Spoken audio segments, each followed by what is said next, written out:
Good afternoon, everybody. Uneducated Economist here. So I had a viewer request that I do a video talking about the dollar-denominated debt, and I think this is a really good topic for everybody to kind of wrap their heads around, because it's kind of complicated to think about, but it really is going to be very impactful when it comes to the overall macroeconomics and what's going to happen with the dollar strengthening or weakening going into the future.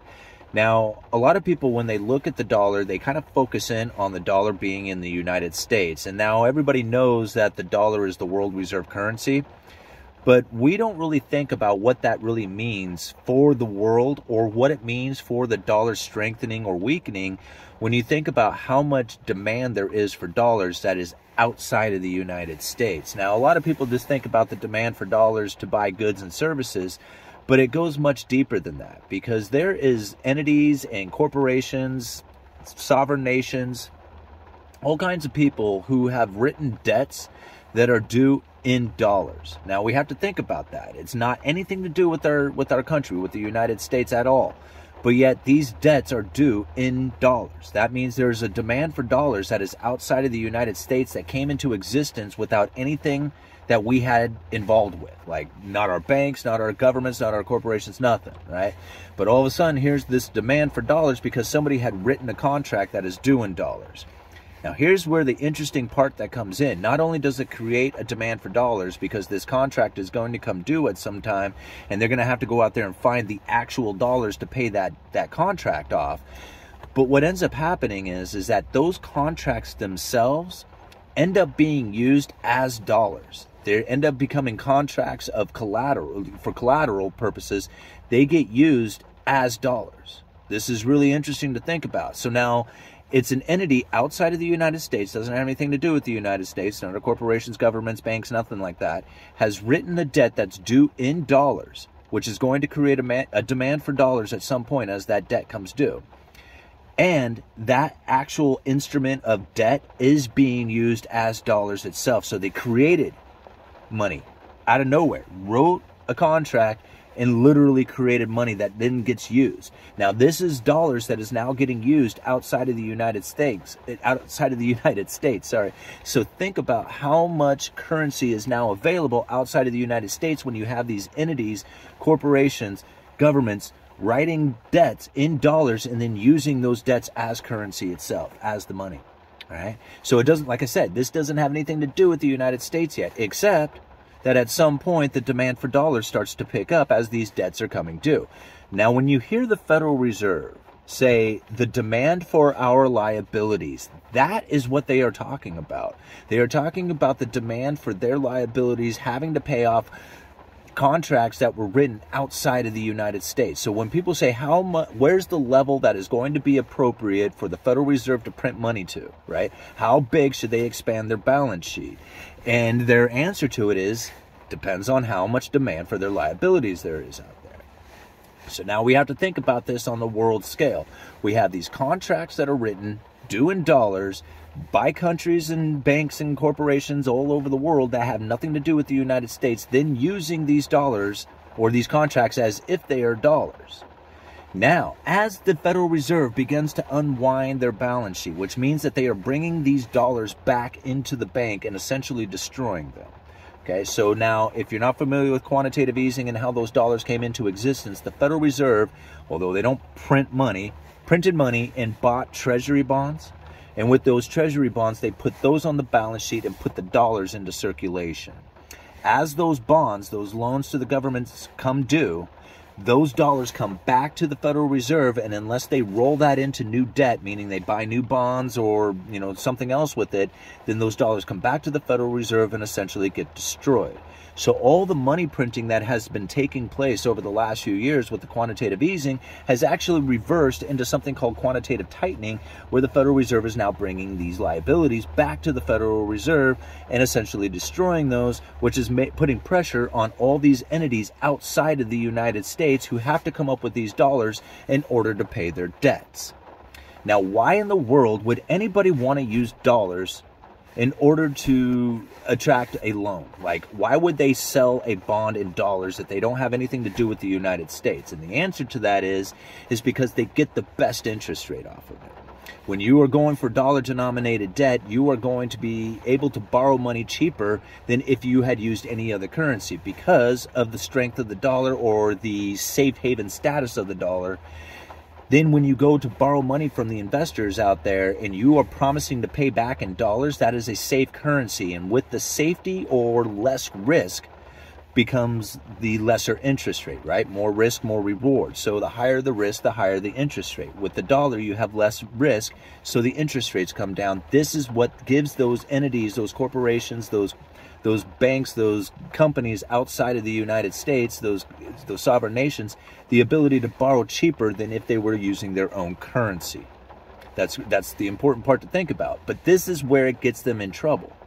Because by borrowing in another foreign currency, then you are susceptible to the problems of fluctuation in value between the two currencies. So like, say for example, if you had borrowed at a time when your sovereign currency was matching the dollar 1-to-1, everything was cool, right? Because all you had to do was just come up with your currency to pay and buy the dollars in order to get the currency. But say after the contract is written, all of a sudden the dollar becomes more valuable than the currency that was initially compared to, right? So initially it might have been $1 to $1 when they wrote the contract. They get a better interest rate by buying it in US dollars, but now all of a sudden they got to come up with US dollars, but the value of the dollar has increased so much that coming up with enough of their own currency in order to acquire the dollars to pay it off means they have to work ever increasingly harder to do it because the dollar is strengthening that much. If they cannot come up with the dollars, then they begin to default on those loans. And that's where China really started to get in trouble with their property developers, because they had done just exactly that. They were borrowing tons of money in order to expand their projects and everything that they were doing. These property developers, Evergrande was like the biggest property developer in the world and had an insane amount of debt. Now, this is the problem when it comes to that debt, is because they wrote a lot of that debt in US dollars. Now, when it came time to paying that back, they couldn't do it. They started to default on that loan. Well, what happens if they default on the dollar-denominated debt? It means all the rest of the debts that they issue, even in their own sovereign currencies, become very difficult to roll over because the interest rates go up on them as their credit rating falls, as they are unable to acquire the dollars that they need to pay back those dollar-denominated debts.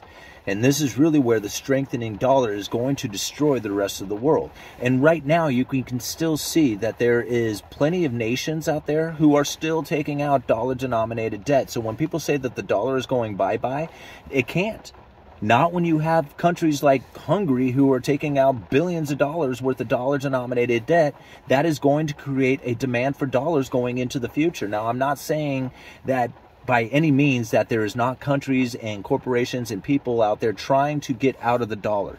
That is very true. They are trying to do that. The only problem with it is that there is far too many people out there who are going to demand dollars going into the future.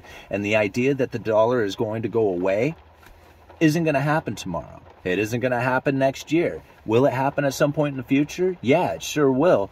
But it's not going to be a nice straight path into destruction. The dollar dominance is going to present itself in a way that people were never going to expect.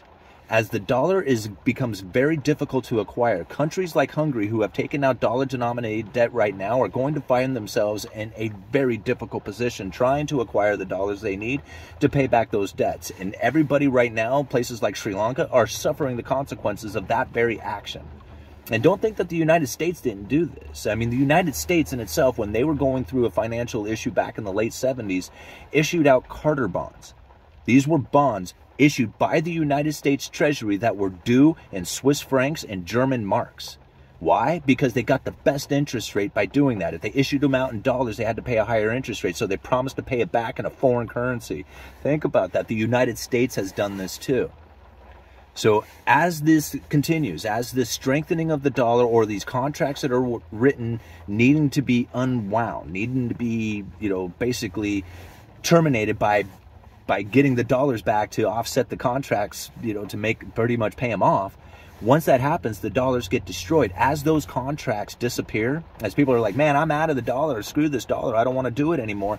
As they get out of those contracts, less dollars are available for the world to use, and the dollar strengthens ever increasingly more. See, this is why I don't feel that the dollar will ever go anywhere but stronger from here, and at some point peak out and then fail. But it's not going to be, I don't feel that it's going to be a dollar failure from here. I think the dollar is going to strengthen dramatically, and then the dollar will fail after that, after everybody says, I'm no longer going to write contracts in dollars. In fact, I don't want these dollars. We are out of the debt, and here, United States, you can have these dollars back. And when they start sending them back to the United States, those are the chickens coming home to roost. That's when we see the hyperinflation scenario, you know. But until then, this is what's happening. I mean, look down in the description. There's, you know, it talks about China's property developers going heavily in debt in U.S. dollar denominated debts, right? The U.S. dollar destroyed them. And now Hungary is setting themselves up for the very same thing that Sri Lanka went through. And I have very little doubt in my mind, as the dollar strengthens, if Hungary is still sitting in a position in which that they need to roll that debt over into new debt, they are going to find themselves in a world of hurt, because they are going to have a very difficult time trying to come up with the dollars in order to pay off the debts that they are issuing right now. Now, I can't predict the future. All I guess I'm saying is that as the dollar dominance begins to present itself, as people are getting out of the dollar, we're going to find the dollar strengthening ever increasingly more. It's the strangest thing to think about, but that's the way I see it. Anyway, I hope that helped. Uneducated Economist, you guys let me know.